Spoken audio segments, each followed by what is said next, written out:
Olha só, muito obrigado pela sua companhia, pela sua audiência. Hoje é segunda-feira. Vamos agora com as notícias do Legislativo, porque os vereadores aprovaram o projeto de lei sobre o orçamento de Campinas para 2024, que está previsto em 9 bilhões 300 milhões de reais. O projeto da Lei do Orçamento Anual para a cidade de Campinas em 2024 foi o primeiro item votado na 5ª reunião extraordinária. O projeto foi aprovado com a maioria dos votos. Essa reunião extraordinária nós votamos talvez o principal projeto, que é a lei orçamentária, que define como Campinas vai aplicar os recursos orçamentários em 2024. A LOA estabelece um valor de 9 bilhões e 300 milhões para o ano que vem, crescimento de 0,3% em relação ao orçamento vigente. Nós discutimos exaustivamente esse tema, que é a peça orçamentária, discutimos na audiência pública, debatemos na primeira votação, na legalidade. Eu vou tentar ser breve, mas eu acho que é importante nessa votação, na votação do mérito, deixar registrado a nossa preocupação com o que essa peça orçamentária apresenta. Em todas as pastas que não têm diminuição, têm aumento abaixo da inflação, ou seja, tem queda real de investimento. O projeto de hoje ele é muito importante porque a gente consegue observar e tem que fazer uma análise sobre o valor orçamentário. Nós tivemos aí uma redução em algumas pastas, como um todo. Em decorrência disso, estive preocupado e procurando dialogar com o secretário sobre essas questões. E foi me explicado um mecanismo que o prefeito solicitou, que eu acho muito inteligente, que é reduzir e ir complementando, que esse mecanismo está bem descrito no projeto, que nós vamos poder estar complementando a renda. Essa questão de ser cauteloso com o orçamento, com a receita sobretudo, é uma velha estratégia de subestimar aquilo que de fato vai entrar nos cofres públicos. Porque é verdade que a gente aprova aqui uma peça de planejamento, mas há dispositivos que permitem depois, caso a receita supere esse valor, não vai voltar para essa casa deliberar novamente o que excedeu o valor. A área da educação ficará com 2 bilhões e 100 milhões, equivalente a 22,76% do total. Em segundo lugar, a saúde, com 2 bilhões de reais, com recurso destinado à rede Mário Gatti já incluído. O terceiro maior valor foi destinado à Secretaria de Serviços Públicos, com 614 milhões e 300 mil reais. Hoje nós estamos conseguindo ver o avanço dentro da cidade. Na semana retrasada aqui, ou na semana passada, nós, vereadores, votamos um projeto que autorizava ou autoriza a Prefeitura Municipal de Campinas a buscar mais 512 milhões de reais para investimento em infraestrutura na cidade. Nós estamos tendo na cidade de Campinas um dos maiores investimentos da Prefeitura Municipal em infraestrutura, especificamente na área de educação, com 16 novas creches, um dos maiores movimentos históricos de infraestrutura e dignidade humana através de drenagem e asfalto em comunidades que aguardaram durante 50 anos, como é o caso do Vila Palmeiras, como é o caso do Jardim Campo Belo e outros bairros, como é o caso do Parque dos Pomares e outros bairros da cidade de Campinas. Ainda na última reunião extraordinária, as emendas impositivas foram aprovadas. No total, os parlamentares protocolaram 709 emendas ao orçamento de 2024. As emendas impositivas correspondem a 1,2% do orçamento, ou seja, 91 milhões e 400 mil reais. O valor é dividido por igual para que cada um dos 33 vereadores realize ações e atividades em prol da população. Todas foram aprovadas na 5ª reunião extraordinária. A gente sabe que teve muitos problemas com relação à execução das emendas impositivas. Entendo que nós estamos num processo de aprimoramento, mas a gente sabe que existem escolhas que são feitas na cidade. Eu fico impressionada como é mais difícil, por exemplo, executar dentro das emendas impositivas, como é mais difícil executar emendas que são destinadas aos equipamentos públicos. As emendas da saúde, a principal destinação que eu fiz das minhas emendas impositivas foi com relação aos equipamentos públicos, aos centros de saúde, aos CRAS, e é muito mais difícil executar as emendas que dizem respeito aos reparos, como, por exemplo, a rede elétrica do centro de saúde do Guará, ou mesmo a construção do muro para evitar a enchente no centro de saúde do São Quirino. Metade deste valor, obrigatoriamente, precisa ser destinado à saúde. Os parlamentares protocolaram 709 emendas ao orçamento de 2024. Eu acho que as emendas impositivas vieram no sentido de fazer com que nós conseguíssemos indicar projetos que fossem importantes para a cidade, projetos que trouxessem maior qualidade de vida, e isso nós temos observado nas ações de cada vereador, escolhendo um dos casos mesmo, é claro que é pequeno, mas um dos casos importantes em que nós jamais tínhamos olhado e a gestão pública não conseguiu ainda fazer, mas esperamos que faça, indicações dos vereadores, inclusive em ar-condicionados, em frentes de atendimento, que é um dos maiores problemas lá na base, lá na periferia, e nós estamos observando que isso vem acontecendo. Nós temos 50% das nossas emendas destinadas à Secretaria de Saúde, que pode ajudar e muito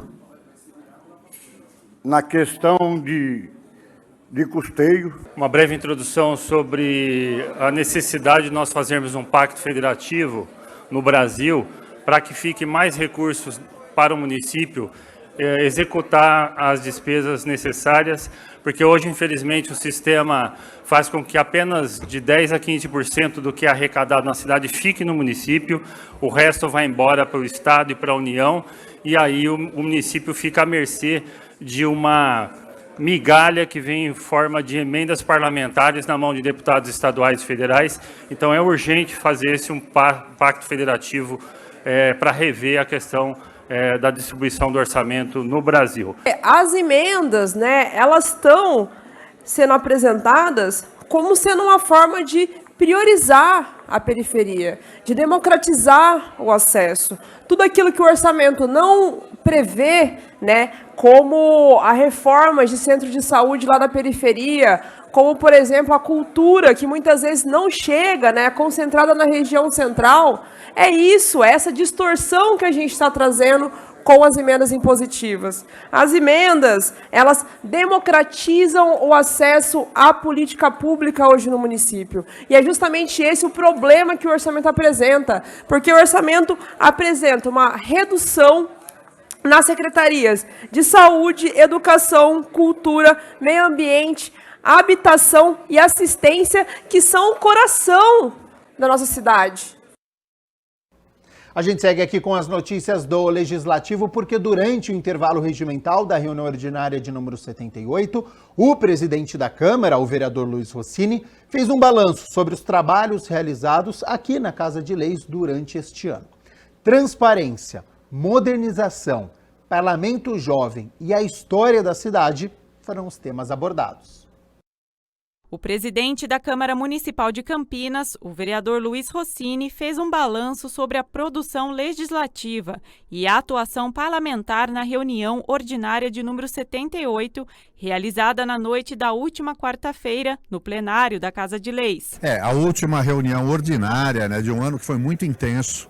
A Câmara discutiu, aprovou, debateu projetos importantes para as cidades, alguns até mais polêmicos, mas foi muito rica a produção legislativa nesse ano. E as reuniões ordinárias, né, sempre contaram com a presença de muita gente, inclusive em vários temas, vários assuntos. A Câmara não se furtou a enfrentar as principais questões da cidade, a debater e aprovar os projetos de interesse da cidade. Eu acho que os vereadores foram muito atuantes e sérios, né, no exercício do mandato durante as sessões. Rossini comentou sobre a transparência do poder legislativo quanto à gestão de gastos e a otimização dos recursos com o objetivo de modernizar e melhorar o sistema de trabalho dos servidores. Só no primeiro quadrimestre, por exemplo, a gente reduziu em 30% o valor esperado, né, das aquisições e contratações que a Câmara pretendia fazer.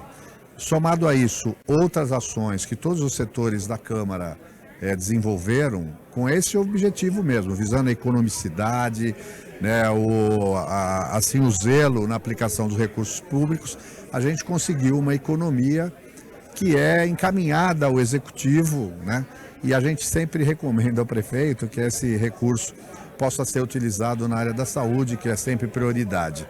Mas o que a Câmara devolve é fruto do esforço, né, dos controles, da transparência e da correção com que a Câmara tem aplicado o dinheiro público, que é o orçamento da Câmara. O presidente também reforçou o compromisso da Câmara em estar sempre próxima e aberta à população. E uma dessas formas é por meio do programa Parlamento Jovem. A retomada do Parlamento Jovem, que ficou paralisado 2 anos por causa da pandemia, demonstrou a importância desse projeto. Primeiro porque proporciona aos alunos, aos estudantes que vêm para cá vivenciar a experiência de serem vereadores, uma experiência muito rica e que eles vão levar para a vida inteira. Segundo, porque isso complementa um projeto pedagógico da escola que permite às escolas, a partir da vivência desses estudantes, possam discutir, debater o que é o Poder Legislativo, qual é o papel da Câmara Municipal, o que é ser cidadão. Isso ajuda no processo de formação do cidadão ainda nos bancos escolares. E aproxima a Câmara da sociedade, né? Porque desmistifica e os próprios alunos que aqui vêm podem conhecer as estruturas da Câmara, entender e compreender como é que se dá um processo legislativo, seja a apresentação de uma indicação, seja a elaboração de um projeto de lei. Além do Parlamento Jovem, nós temos a Câmara Universitária e também a Câmara na Escola, que tem esse papel. No dia 15 de dezembro, a Câmara completou 226 anos, presenteando a cidade com um importante projeto, o MECA, o Memorial da Câmara Municipal de Campinas. Eu fiquei impressionado com a quantidade de documentos e com o acervo documental que a Câmara dispõe. Nós consideramos que isso ficar nas prateleiras é um desperdício. Então a ideia é dar visibilidade a isso e permitir que a população, a sociedade, alunos, escolas, pesquisadores tenham acesso a essa farta documentação.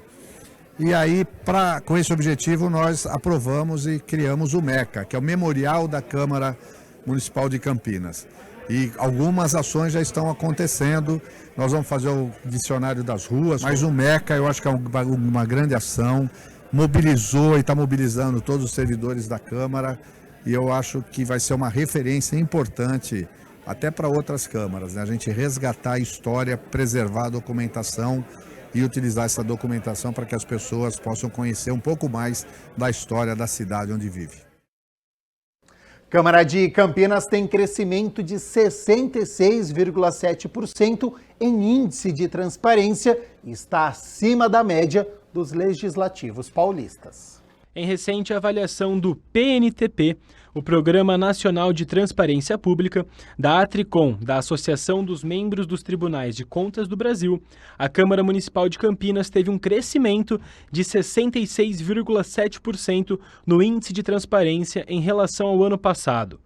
A Casa Legislativa Campineira, que antes estava no nível básico com 39,4%, subiu em 2023 para o nível intermediário, chegando a 65,7% no índice. É muito válido que a gente tenha uma transparência cada vez mais abrangente. A gente evoluir nessa avaliação mostra que a Casa está preocupada com a evidenciação, com a demonstração de suas informações de forma clara a toda a população. É uma obrigação de qualquer órgão público disponibilizar as informações da instituição ao controle social, além de estar atrelado aos valores da casa. Um dos valores é a transparência. Então, você disponibilizar essa informação é muito rico. Para constatar o índice, o Programa Nacional de Transparência Pública analisa 81 pontos específicos de disponibilização de informação através dos sites dos órgãos. Para fazer o levantamento da avaliação, a Câmara se dividiu em 3 etapas. Na primeira etapa, a gente levantou todos os questionamentos que a gente tinha no portal de transparência. Então, foi uma pesquisa longa, a gente precisou ver todos os itens que foram solicitados, né, na cartilha. Pesquisamos no portal o que a gente tinha disponível em todos os setores, em todas as áreas. Todos os questionamentos foram levantados. Aí, disso, a gente partiu para uma segunda etapa, que foi os itens que a gente atendia, o que a cartilha pedia, não foi necessário ser feito nada, né? A gente estava tudo ok, mas os itens que a gente não atendia, a gente precisou separar, porque a gente tinha, assim, os critérios eram divididos entre essenciais, obrigatórios e tinham os recomendados, e aí a gente levantou o que a gente não atendia, fez essa separação, e aí que a gente parte para a terceira etapa, que através de um software que chama Redmine, que é um software de gerenciamento de projetos, é um software gratuito, nós criamos ações direcionadas para cada um dos setores da casa, de acordo com o questionamento. Algumas áreas que a gente não tinha quase nada de informação, a gente conseguiu completar, outras ainda estão pendentes, e é importante que a transparência é uma forma também da gente combater a corrupção. Isso aí incentiva também a participação popular, pois qualquer pessoa pode entrar no portal da Câmara, acessar agora as informações, baixar os relatórios. É uma forma também de controle social, né? E tudo bem que a transparência não combate diretamente a corrupção, mas é uma maneira da população fazer um controle e uma gestão dos recursos públicos. Com a atual avaliação, o Legislativo Campineiro ficou acima da média alcançada pelas câmaras municipais de todo o estado de São Paulo, que foi de 57,43%. Para se ter uma ideia, das 8.045 entidades brasileiras avaliadas pelo programa, apenas 239 alcançaram o nível mais alto de transparência, o diamante. 492 atingiram o nível ouro e 572 prata. Agora, a meta da Câmara é crescer cada vez mais, para entrar neste grupo seleto o quanto antes. A gente vai continuar trabalhando, buscar dar mais transparência às informações e alcançar os melhores índices de transparência. É muito válida essa avaliação que congrega, né, todos os tribunais de contas do país para fazerem esse framework, a demonstração do que a casa precisa disponibilizar para que seja considerada uma casa transparente, e estamos em busca disso. E a Câmara Municipal celebrou o Dia Municipal de Ação de Graças com um culto. Esta iniciativa foi da vereadora Débora Palermo. Na manhã da última quinta-feira, aconteceu no plenário da Câmara Municipal um culto em celebração ao Dia Municipal de Ação de Graças, um momento dedicado ao agradecimento pelo encerramento do ano de 2023. A cerimônia foi inserida no calendário comemorativo da cidade por meio da Lei Municipal número 10.849 de 2001, criada e aprovada pelo Legislativo. A celebração foi realizada por iniciativa da vereadora Débora Palermo e contou também com a presença de diversos pastores do município. Para mim, esse é o evento mais importante do ano, é o evento que eu mais gosto de fazer. É um momento que a gente presta gratidão a Deus por tudo que Ele nos fez durante todo o ano. Pelas lutas que nos aproximam mais dEle, né? E pelas vitórias, por tudo aquilo que Ele vai à frente, nos abençoando, nos livrando, nos encorajando e nos fortalecendo. Então, o mínimo, eu acho que o mínimo que a gente pode dar a Ele é graças, né? É prestar um culto de gratidão, de agradecimento, nos colocando na presença dEle, humildemente, dizendo: Senhor, muito obrigada por tudo que o Senhor faz por nós. né, por tudo que o Senhor tem feito por nós, por nossa casa, por nossa família, por nossa cidade, por nosso país, por tudo, né? E o culto teve apresentações musicais dos fiéis Diego Perecim e Catarina Neves. Por tudo que tens feito, por tudo que vais fazer, por tuas promessas e tudo que és, eu quero te agradecer com todo o meu ser. Juntos te agradeço. Tu tens, ó Deus, por